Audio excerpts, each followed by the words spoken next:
Hello guys, मेरी प्यारी प्यारी संगत को जय गुरुजी, शुक्राना गुरुजी। ओम नमः शिवाय, शिवजी सदा सहाय। ओम नमः शिवाय, गुरुजी सदा सहाय। आज है 11 दिसंबर, गुरुवार का दिन। मैं अपनी संगत को गुरुजी का सत्संग शेयर करना चाहती हूँ। जय गुरुजी। गुरुजी संग चमत्कारी वर्ष नवंबर 1984 में गुरुजी के संपर्क में आने वाले पश्चात मैं अपने आप की अति सौभाग्यशाली मानता हूँ। इस अंतराल में अनेक बार मुझे और मेरे मित्रों व परिचितों के गुरुजी का आशीष मिला है। मैं उनमें से कुछ स्मरणों का विवरण यहाँ पर कर रही हूँ। गुरुजी को जब मैं पहली बार मिला तो एक स्कूटर दुर्घटना में मेरी पत्नी के बाएं कंधे का अस्थिबंध लिगामेंट टूट गया था। पता लगा कि चंडीगढ़ में एक महापुरुष रह रहे हैं जिसके पास पीजीआई जैसे विख्यात संस्था के चिकित्सक अपने संस्थात्य रोगियों को भेजते हैं। हम भी उसके पास पहुँचे। उस समय ये सब अब तक का 22 वर्ष का समय हमने उन महापुरुष के चरणों में बिताया है। जब हम उनके पास प्रातः 4 बजे पहुँचे तो उन्होंने मेरा हाथ अपने हाथों में ले लिया। मुझे ऐसा प्रतीत हुआ कि मेरे शरीर में अमृत प्रवाह हो रहा है। गुरुजी ने मुझे बताया कि मैंने एक मुखी रुद्राक्ष धारण किया हुआ है। उन्होंने यह भी कहा कि उस पर एक शिवलिंग बना हुआ है जिनका मैंने विरोध किया है। अब उनके कहने पर मैंने उन्हें वह रुद्राक्ष दिखाया। उन्होंने वह रुद्राक्ष अपने हाथों में लेकर उसे गंभीरता से देखने की मुद्रा बनाई और फिर मुझे उस पर शिवलिंग देखने को कहा। वास्तव में वहाँ एक शिवलिंग था जो उस पर आज तक है। मेरे लिए रुद्राक्ष उपचार 2 वर्ष से मैं आंत्रशूल MOBAC से पीड़ित था। उसमें बहुत दस्त होते हैं। गुरुजी ने मुझे पीने के लिए अमृत दिया और फिर घर जाने को कहा। उस दिन मैंने अपने कार्यालय नहीं जा सका क्योंकि उस दिन मुझे 24 बार सोच जाना पड़ा। शाम को जब गुरुजी ने फ़ोन करके मेरे स्वास्थ्य के बारे में पूछा तो मैंने उनको बताया कि मेरी स्थिति अत्यंत असहनीय है। उन्होंने उसका प्रतिकूल दृष्टिकोण लेते हुए कहा कि यह अच्छा लक्षण है, रोग शरीर के बाहर निकल रहा है। अगले दिन प्रातः मुझे लगा कि मैं स्वस्थ हूँ और यह मैंने गुरुजी को बताया। उन्होंने कहा कि अभी रोग शेष है और अगले दिन ही ठीक होगा और अपने पास बुलाया। जब मैं उसके पास पहुँचा तो उन्होंने अपने रुद्राक्ष और एक चम्मच में मेरी नाभि को छूते ही ऐसा प्रतीत हुआ कि मुझे बिजली का तीव्र झटका लगा है और मैं गिर गया। उन्होंने मुस्कुरा कर कहा कि अब रोग से मुक्त हुआ है। अब बिजली के झटके के बाद वह रोग मुझे आज तक नहीं हुआ है और मेरी पत्नी की चिकित्सा हुई। मेरी पत्नी बबली का उपचार करने के लिए गुरुजी एक शनिवार की संस्था को हमारे घर आए। उनके निर्देशानुसार साबुत उड़द की दाल की 3 रोटियां बनाई गई। एक रोटी के आधे हिस्से को शौचालय में डालकर जल प्रवाहित कर दिया गया। शेष रोटियों को उन्होंने बबली के कंधे पर रख कर कुछ उपचार किया और मेरे हाथ में दे कर बोले कि यह एक काले कुत्ते को खिला दो। मैं भौचक्का था। रात्रि के 9 बजे एक साफ स्वस्थ छावनी क्षेत्र में आवारा कुत्ता, वह भी काला मिल पानी अति कठिन है। मैंने अपनी शंका गुरुजी को जताई। गुरुजी ने अपने शांत स्वर से मुझे नीचे बाहर जाने को कहा। मैं अचंभित हुआ जब नीचे जाते ही मुझे एक काला कुत्ता मिल गया। उसी समय बबली का रोग समाप्त हो गया। एक दिन जब गुरुजी हमारे घर आए तो घर पर अकेले अतिथि थे। मेरी पत्नी के बीच में एक बादाम का कटोरा रखा हुआ था। गुरुजी ने अपनी मुट्ठी भरकर बादाम उठाए और सब अतिथियों को लो, अखरोट खाओ, पिस्ता खाओ, किशमिश खाओ कहते हुए बांट दिए। विस्मय की बात थी कि जिन फलों का वह नाम ले रहे थे, बादाम उन्हीं में परिवर्तित हो गए थे। अक्षमता का निदान। मेरे एक जवान नायक आनंदन को बांधा तोड़ में पीठ पर गहरी चोट लग गई थी। जवान का उपचार हुआ था पर उस चोट के कारण वह सेना के सब कार्य करने में अक्षम हो गया था। उसे सैन्य सेवा से निवृत्त कर घर भेजना जा रहा था।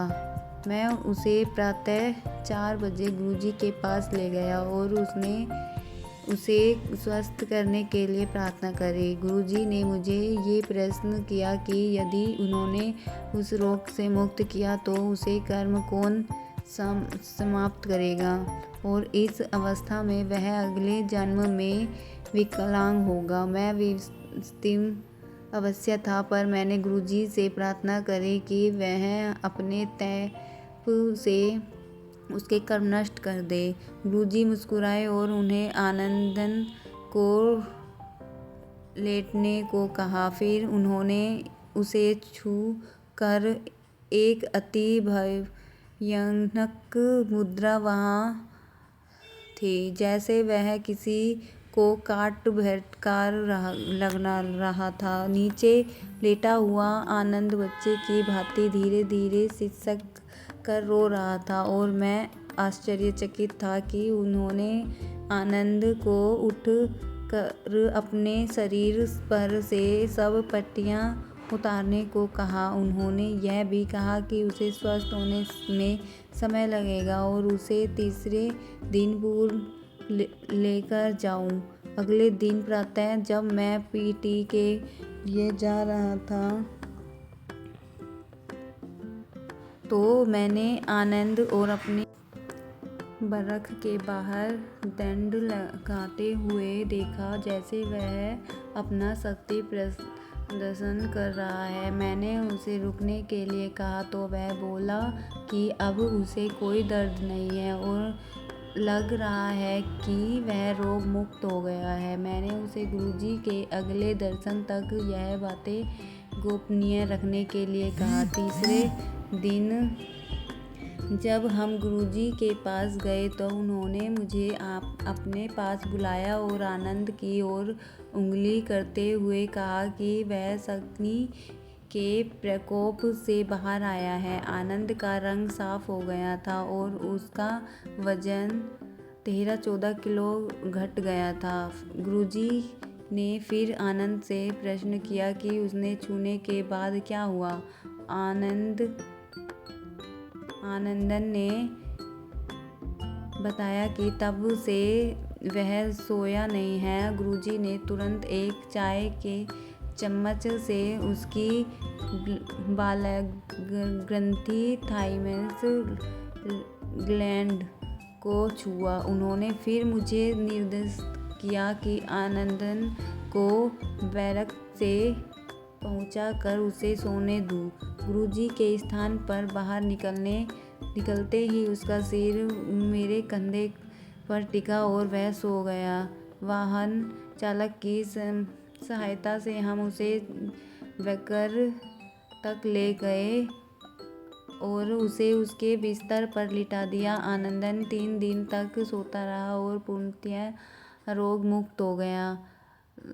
तदुपरांत चिकित्सकों ने जब उसके परीक्षण किए तो उसे स्वस्थ देखकर वह आश्चर्यचकित रह गए। जब उनके पास उसे सब सैन्य सेवाओं के लिए योग्य घोषित करने के अन्यथा कोई और विकल्प नहीं था। मृत्यु पत्नी के संघर्ष। Colonel D.R.P. चौधरी विदुर थे और चंडी मंदिर में हमारे घर के सामने रहते थे। एक दिन गुरुजी उसके घर गए और एक चित्र को देख कर उसके बारे में पूछा। कर्नल चौधरी ने कहा कि वह उसकी मृत पत्नी का है, जिस भाग्य के उसे सदा सदा के लिए दूर कर दिया है।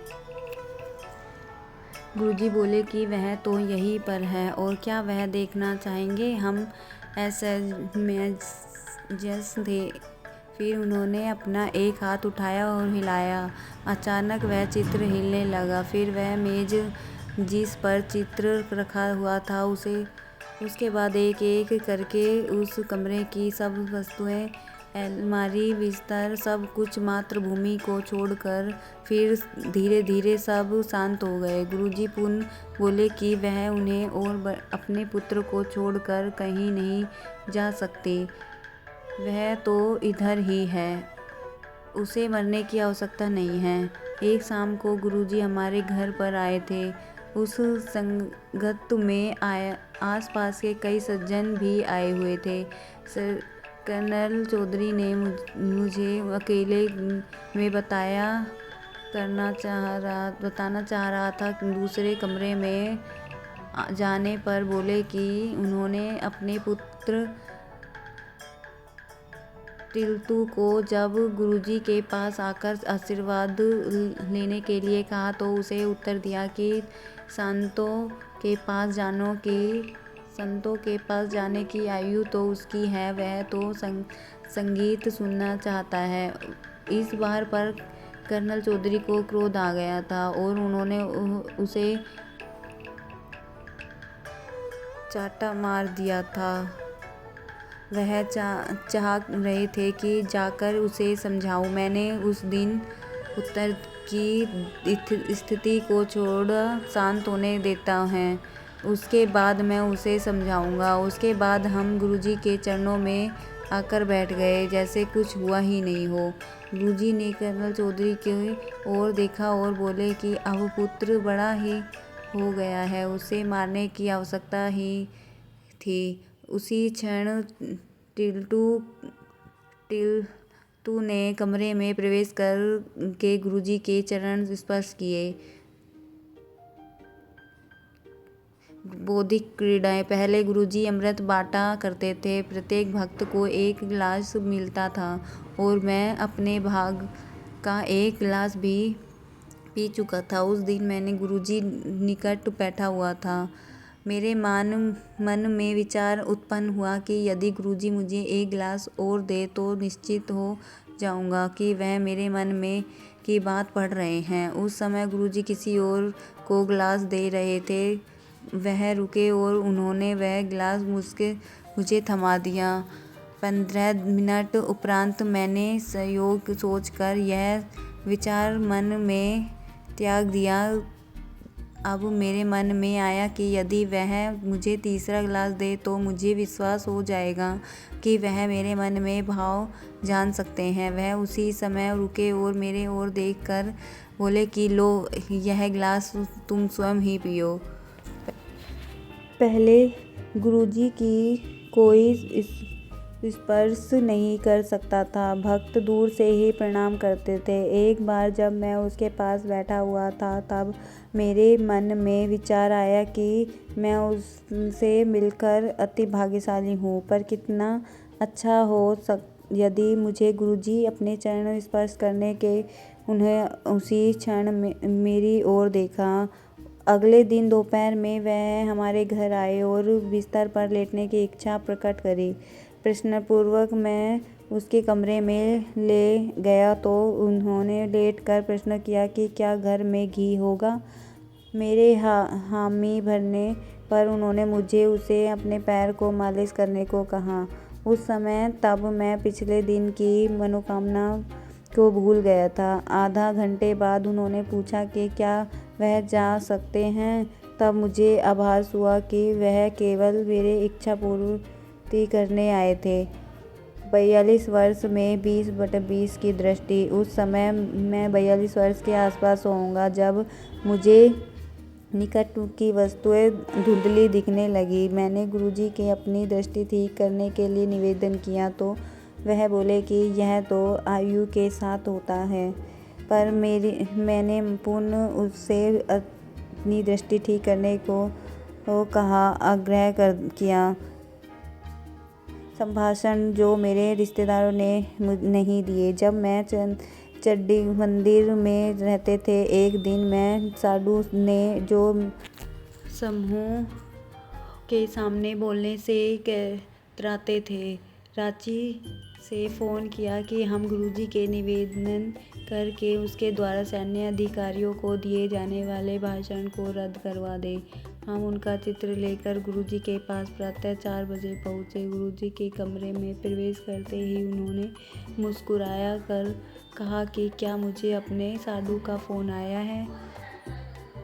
वह कार्य उसे क्या चाहिए? जब हमें उससे समस्या बताई तो उन्होंने हमें बैठने को कहा और अपने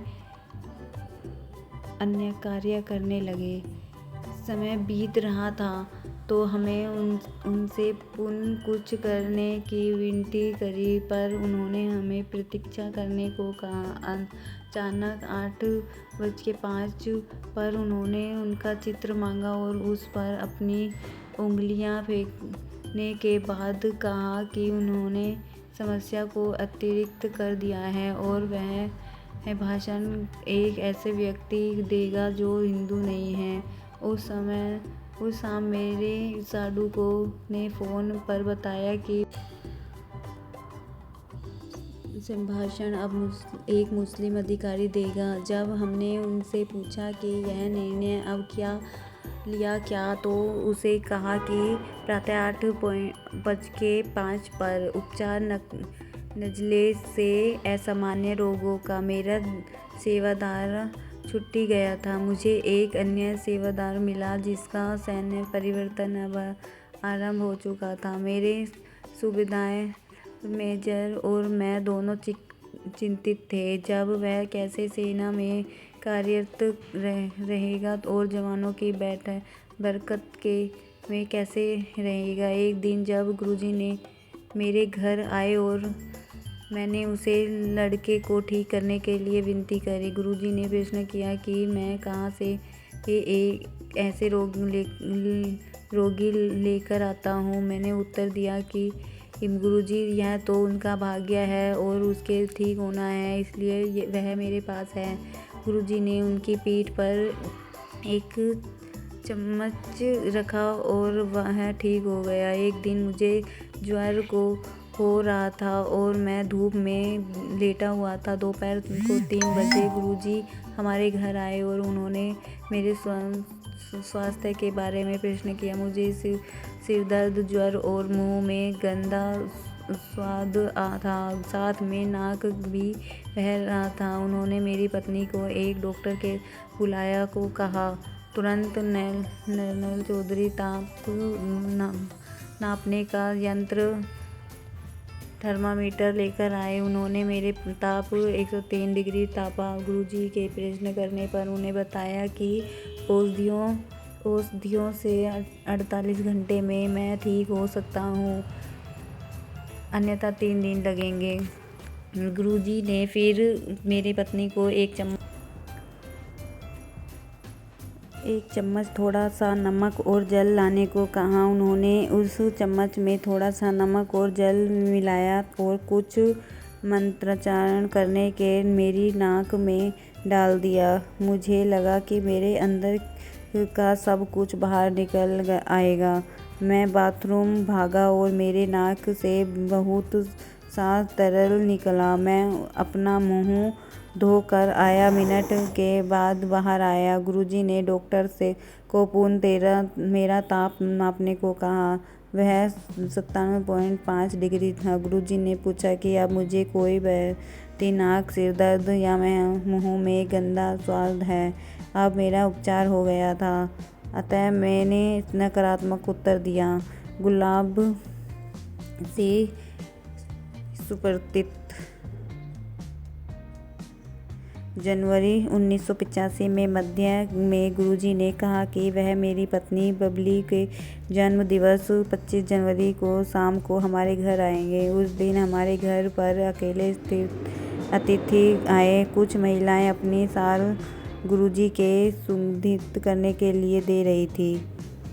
गुरुजी उनकी साल को एक बार पहन कर कह रहे थे कि यह एक सप्ताह तक सुगंधित रहेगा, यह 15 दिन, यह एक मास आदि। मैंने उनको एक फौजी कैम्बल देकर पूछा कि वह कितने दिन सुगंधित रहेगा। गुरुजी ने मुस्कुरा कर उत्तर दिया, 1 वर्ष, और वैसा ही हुआ। देहरादून से गुरु कृपा। मैं देहरादून में था और पिछले 3 वर्ष से गुरुजी से कोई संपर्क नहीं था। एक रात को मेरे कान में अत्यधिक दर्द हुआ था। मेरे कान में पर्दे फट गए। उन्होंने अगले दिन प्रातः जब मैं कर्ण नासिका को ठंड विशेषज्ञ के पास गया तो परीक्षण करके उन्होंने कहा कि मेरे दोनों कान क्षतिग्रस्त हो चुके हैं क्योंकि मैं सुन नहीं सकता था। उन्होंने यह मुझे लिखकर बताया। उन्होंने कहा कि सेना के चिकित्सक कान के नए पर्दे लगाने के लिए शल्य चिकित्सा कर सकते हैं, पर इनकी सफलता केवल 5% की ही होगा। अतः मुझे मानसिक रूप से सेना से निवृत्त होकर घर जाने के लिए तत्पर रहना चाहिए। उस शाम एक सिख सज्जन हमारे घर आए और उन्होंने कहा कि गुरुजी जालंधर से मेरे लिए अमृत भेजा है। उन्होंने यह भी बताया कि उनको पता है कि मुझे अब सुनाई नहीं देता। 3-4 दिन अमृत पीने के बाद मेरे कान के पर्दे पूर्ण ठीक हो जाएंगे और मेरी श्रवण शक्ति लौट आएगी। डॉक्टर अचंभे में थे कि यह कैसे संभव हुआ। मैं देहरादून में ही था जब मुझे 1988 में सरकार के कार ऋण प्राप्त हुआ। मैं असमंजस में था कि कार कहाँ से लूँ, देहरादून, दिल्ली या कलकत्ता। एक दिन मुझे दिल्ली से कर्नल जब ब्रिगेडियर चौधरी का फ़ोन आया कि गुरुजी तूफान की भांति उन्हें कार्यालय में आए थे और उन्होंने कहा कि चटर्जी देहरादून में हैं और कार लेने के बारे में चिंतित हैं। उन्होंने बोला कि कार उनके लिए चंडीगढ़ में प्रतीक्षा कर रहे हैं। इतना कहकर वह बाहर निकल गए। ब्रिगेडियर चौधरी उनके पीछे भागे, पर बाहर लंबे बरामदे में गुरुजी नहीं थे। वह सोचकर ही गुरुजी असंभव दिल्ली गए और होंगे और वह उसके दर्शन कर सके। उन्होंने जालंधर में गुरुजी के निवास पर फ़ोन किया। उत्तर देने वाले सज्जन ने बताया कि गुरुजी कहीं नहीं गए और वह उसके पास बैठे कर मुस्कुरा रहे थे। मैंने चंडीगढ़ से ही कार ली और 2006 में बीकानेर तक बहुत अच्छी तरह चली। 13 वर्ष उपरांत मैं गुरुजी के पास आया। सेना से सेवा निवृत्त होकर 1998 में मैं अहमदाबाद में था। पिछले 13 वर्षों से गुरुजी के साथ कोई संपर्क नहीं रहा था। जून 1998 में मुझे अनिद्रा रोग से घेर लिया। मेरी पत्नी ने परामर्श दिया कि गुरुजी को ढूंढ कर मैं उनकी शरण में जाऊं।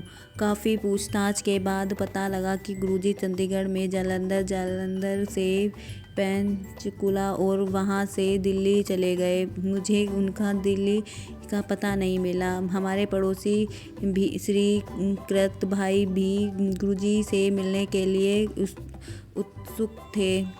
तब हम दोनों ने 10 जुलाई की राजधानी एक्सप्रेस में 2 बर्थ आरक्षित कर ली। 9 जुलाई को मैंने दिल्ली में गुरुजी के निवास पर हमारे आने का समाचार देने के लिए फ़ोन किया। फ़ोन का उत्तर देने वाले सज्जन ने पूछा कि अहमदाबाद के कर्नल चटर्जी बोल रहा हूँ। मेरे सहमत होने पर उन्होंने बताया कि जब गुरुजी पूर्णिमा के कारण गुरुजी पाठ में हैं, पर उन्होंने बताया कि शाम को 7 बजे मैं अहमदाबाद से फ़ोन करूँगा। गुरुजी की मेरी आने के बाद आज्ञा था कि उन्होंने मुझे 11 जुलाई को शाम 6 बजे को आने को कहा। स्वाभाविक है कि कृत भाई अचंभे में थे। दिल्ली जाते हुए यह जानकर कि मैं सो नहीं पाऊंगा, मैंने अपने साथ इतिहास की एक मोटी पुस्तक रख ली थी। यह सोचकर गुरुजी को तो अपने ही हैं, मैंने उनसे 3 बजे मिलने का निर्णय ले लिया। जब हम 4 बजे सुल्तानपुर पहुँचे तो एक अनोखी घटना घटी। हमें एम्पायर स्टेट नहीं मिल पाया। कुछ देर घूमने के पश्चात मुझे समस्या समझ में आ गई। गुरुजी ने हमें 6 बजे आने को कहा था और हम वहाँ 4 बजे ही पहुँच गए थे। मैंने कृत भाई को बताया कि मुझे समस्या पता लग गई है और अब उनका समाधान मिल जाएगा।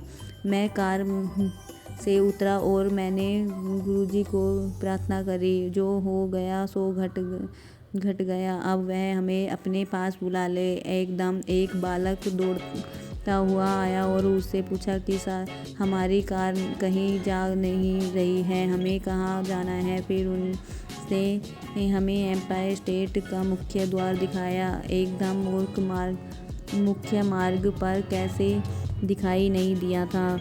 घर पहुंचने पर गुरुजी ने मेरा आलिंगन किया कि बोले कि मैं इतने वर्ष के उपरांत उसके पास आया हूँ।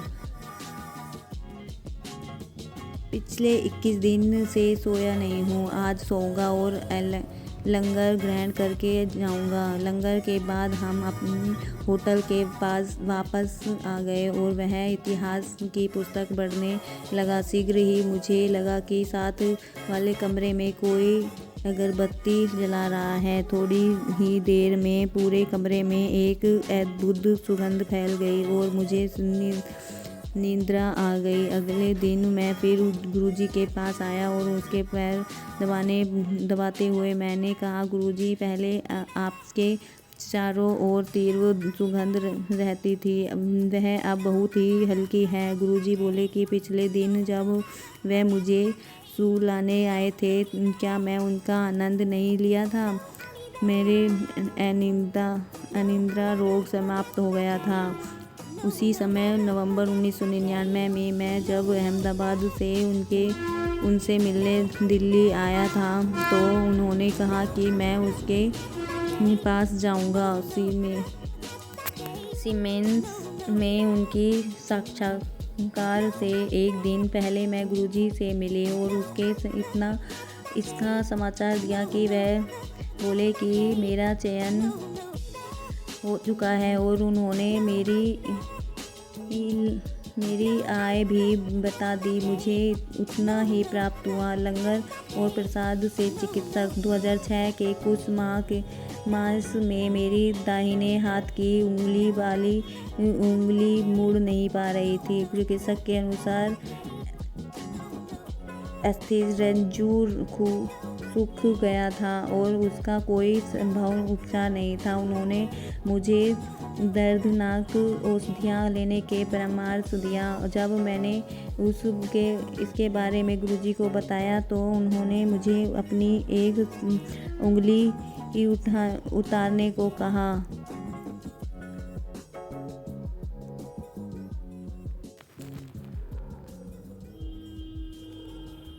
अगले दिन मैं उसमें वेदना समाप्त हो गई थी, पर बाएं हाथ की वही उंगली दर्द करने लगी।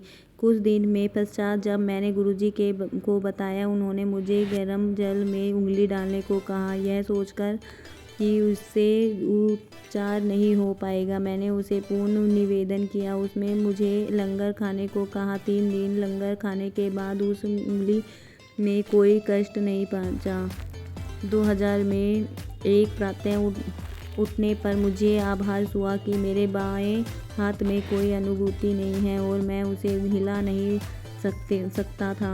मुझे पक्षाघात पैरालिसिस हो गया था। उस शाम को संगत में जब गुरुजी प्रसाद बांट रहे थे, मैंने उससे इस बात की चर्चा करी। उन्होंने मुझे प्रसाद दिया और थोड़ा जोर से बोले कि मैं उसे बाहर जाकर खा लूँ। प्रसाद ग्रहण करते ही मेरे हाथ में सिहरन तिंगलिंग हुई। उन्होंने मुझे पूर्ण प्रसाद दिया। मैंने वह भी खाया। अतः मैं उन्होंने अपने हाथ की उंगली हिला सकता था। गुरुजी ने फिर से मुझे तीसरी बार प्रसाद दिया और उसे लेने के 15 मिनट उपरांत मेरे हाथ बिल्कुल पहले की भांति हिलने डुलने लगे। जय गुरुजी। शुक्राना गुरुजी। मेरी प्यारी प्यारी संगत को जय गुरुजी। मेरे सत्संग में कुछ गलत या कुछ अच्छा नहीं लगा हो तो मैं क्षमा चाहती हूँ सारी संगत से। जय गुरुजी।